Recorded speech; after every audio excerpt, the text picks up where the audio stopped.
Selamat pagi teman-teman, salam sehat.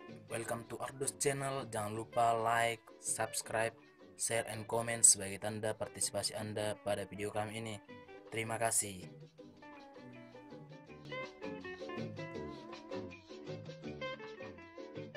Ini saya akan menjelaskan bab 1, latar belakang.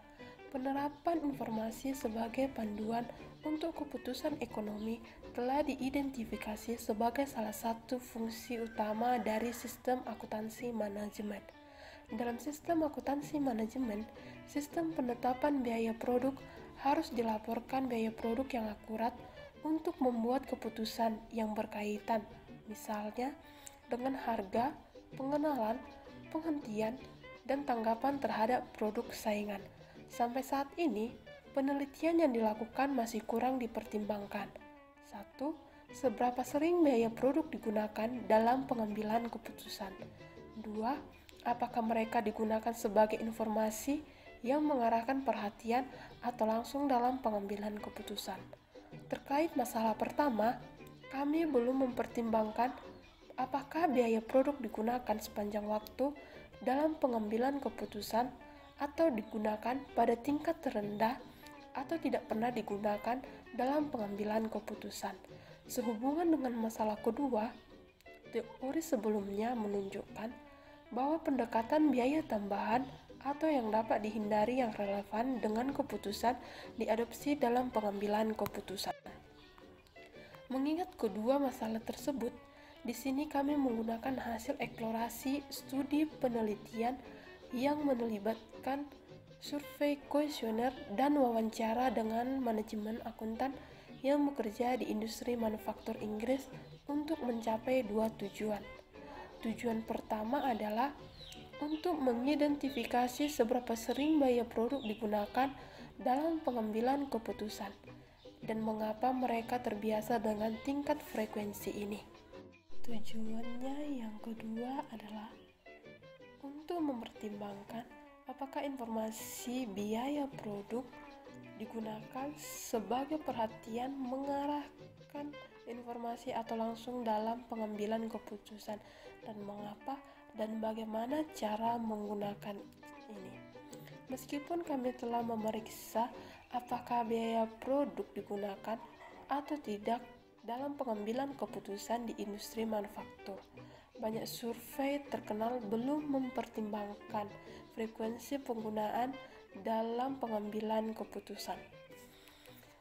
Tujuan penulisan Critical Journal Review yang berjudul The Use Cost Based Decision Making ini adalah 1. Menyelesaikan tugas mata kuliah akuntansi manajemen lanjutan. Kedua, menambah wawasan reviewer dan melatih pembaca untuk berpikir kritis dalam mencari informasi yang diberikan oleh setiap pembahasan dalam jurnal. Yang ketiga, menilai kelebihan dan kekurangan sebuah jurnal.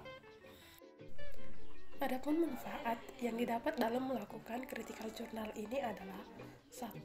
Membantu pembaca mengetahui gambaran dan penilaian umum dari sebuah jurnal. 2. Mendapat wawasan tentang penggunaan biaya dalam pengambilan keputusan. 3. Mengetahui kelebihan dan kelemahan dari sebuah jurnal yang dikritik. Deskripsi jurnal utama. Judul: The Use of Product Cost in Decision Making. Pengarang: John A. Brierley. Jenis jurnal: International Journal of Managerial and Financial Accounting. Tahun terbit 2013, jumlah halaman 30 halaman, nomor ISSN 1753671. Sumber jurnal Google Scholar. Dalam tulisan ini, kami akan menggunakan terminologi yang telah digunakan dalam literatur terbaru. Artinya, menggunakan informasi biaya produk sebagai pengarahan perhatian langsung dalam pengambilan keputusan. Penelitian sebelumnya belum mempertimbangkan penggunaan produk biaya sebagai perhatian mengarahkan informasi atau langsung dalam pengambilan keputusan.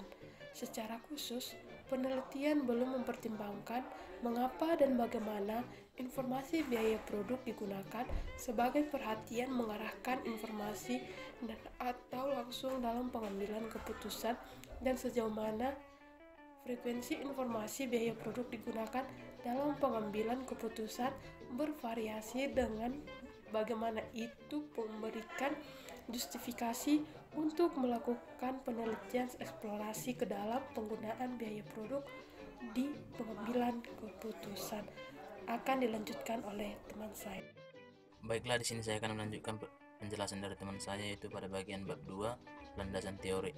Yang pertama, gambaran umum. Strategi cost reduction mencakup pengambilan keputusan jangka panjang. Strategi cost reduction dan pengambilan keputusan akan efektif jika difokuskan pada tahap perencanaan, bukan pada tahap implementasi perencanaan. Pencatatan biaya yang telah terjadi tidak dapat mempengaruhi perilaku manajemen dalam mengkonsumsi sumber daya. Sedangkan strategi cost reduction membutuhkan sistem informasi biaya yang dapat mempengaruhi perilaku manajemen dalam melakukan improvement secara berkala terhadap proses pembuatan produk sepanjang daur hidup produk. Selanjutnya yaitu penyebab kegagalan, pengurangan biaya, serta mengantisipasi kegagalan. Yang pertama, penyebab yaitu tidak adanya tujuan yang jelas, berorientasi jangka panjang, bersifat reaktif, tidak adanya pengetahuan memadai tentang sifat biaya. Untuk bagian mengantisipasi dengan memperhatikan beberapa cara, yaitu yang pertama, lingkup bisnis memiliki karakteristik customer take chart, competition intensifies, dan lain-lain. Yang kedua, perusahaan dituntut mampu melakukan 3 strategi sekaligus, yaitu differentiation strategy, cost leadership, quick response. Suatu perusahaan mampu menempatkan pada posisi kompetitif dan pengurangan biaya dengan cara yang pertama berlingkup luas, yang kedua berjangka panjang, yang ketiga bersifat berkelanjutan, yang keempat bersifat proaktif, dan lain-lain. Selanjutnya akan dijelaskan oleh teman saya. Terima kasih. Di sini saya akan melanjutkan pembahasan dari saudara Franciscus. Terima kasih.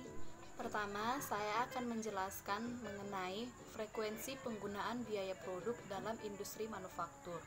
Meskipun peneliti telah memeriksa apakah biaya produk digunakan atau tidak pengambilan keputusan industri manufaktur, banyak survei terkenal belum mempertimbangkan frekuensi penggunaannya dalam pengambilan keputusan.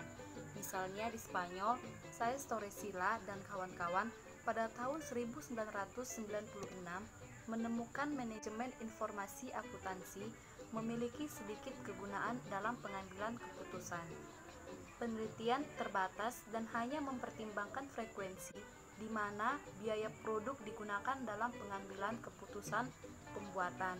Belum dipertimbangkan mengapa biaya ini digunakan pada frekuensi yang ditentukan dan memberikan pembenaran untuk penelitian lebih lanjut ke dalam topik ini.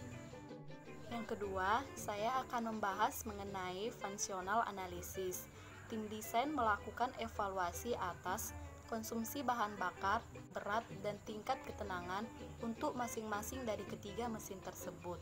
Tim pewawancara pelanggan mengidentifikasi situasi perubahan dalam unsur-unsur ini, atas atau bawah, akan meningkatkan atau menurunkan pelanggan bersedia untuk membayar.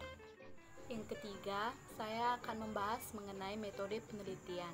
Untuk makalah ini, wawancara pertanyaan yang dicari menggunakan tanggapan kuesioner untuk mendapatkan informasi lebih lanjut tentang mengapa orang yang diwawancarai menggunakan biaya produk dengan frekuensi yang ditentukan, dan mengapa atau bagaimana informasi biaya produk digunakan sebagai informasi yang mengarahkan perhatian dan atau langsung dalam pengambilan keputusan.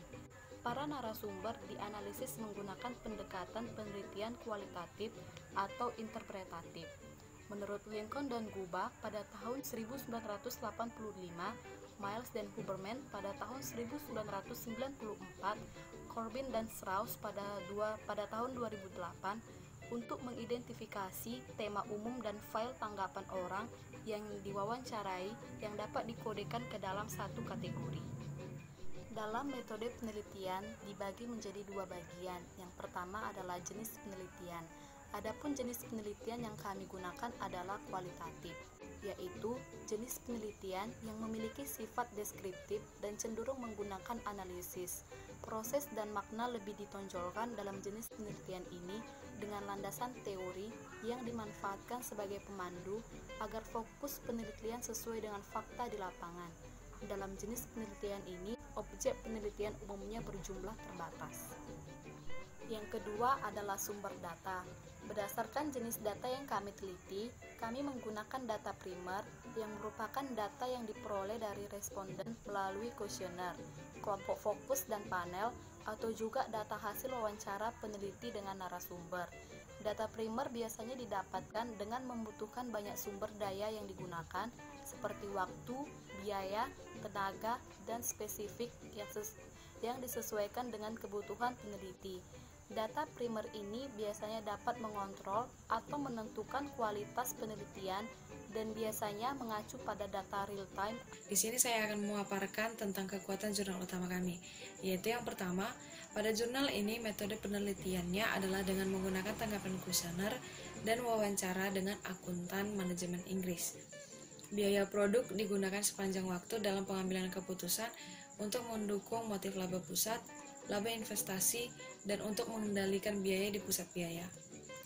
Yang kedua, jurnal ini menggunakan hasil eksplorasi studi penelitian yang melibatkan survei kuesioner dan wawancara dengan manajemen akuntan yang bekerja di industri manufaktur Inggris untuk mencapai dua tujuan, yaitu tujuan yang pertama, untuk mengidentifikasi seberapa sering biaya produk digunakan dalam pengambilan keputusan dan mengapa mereka terbiasa dengan tingkat frekuensi ini. Tujuan yang kedua yaitu untuk mempertimbangkan apakah informasi biaya produk digunakan sebagai perhatian yang mengarahkan informasi dalam pengambilan keputusan. Kekuatan yang ketiga yaitu pada jurnal ini, produk dapat berkontribusi untuk mencapai keuntungan yang memadai melalui produk penetapan harga. Terlepas dari apakah biaya digunakan secara langsung untuk menghitung harga biaya plus atau untuk mendukung penetapan harga berbasis pasar. Dalam unit operasi yang menggunakan harga cost plus, produk biaya digunakan untuk menentukan harga jual. Nama saya Ripka Zenrato, NPM 18510290. Saya akan memaparkan kekuatan pada jurnal utama. Yang pertama, pada penelitian ini dijelaskan bagaimana metode penelitian dilakukan, yaitu dengan menggunakan tanggapan kuesioner dan wawancara. Kuesioner disertai dengan surat pengantar yang terjamin tentang kerahasiaan tanggapan dan amplop beralamat cat. Orang yang diwawancarai menggambarkan tanggapan mengapa unit operasi mereka menggunakan biaya produk sepanjang waktu pengambilan keputusan.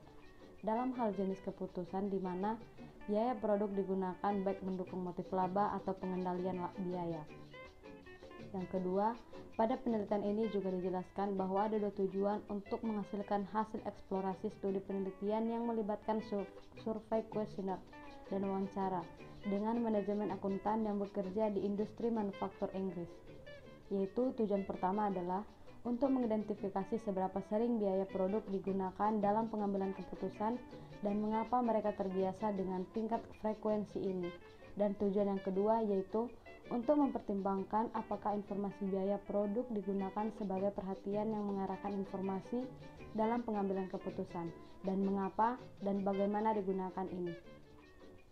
Yang ketiga, di dalam jurnal utama dikatakan ataupun dijelaskan bahwa biaya produk dapat berkontribusi untuk mencapai keuntungan yang memadai melalui produk penetapan harga, terlepas dari apakah biaya digunakan secara langsung untuk menghitung harga biaya plus atau untuk mendukung penetapan harga berbasis pasar.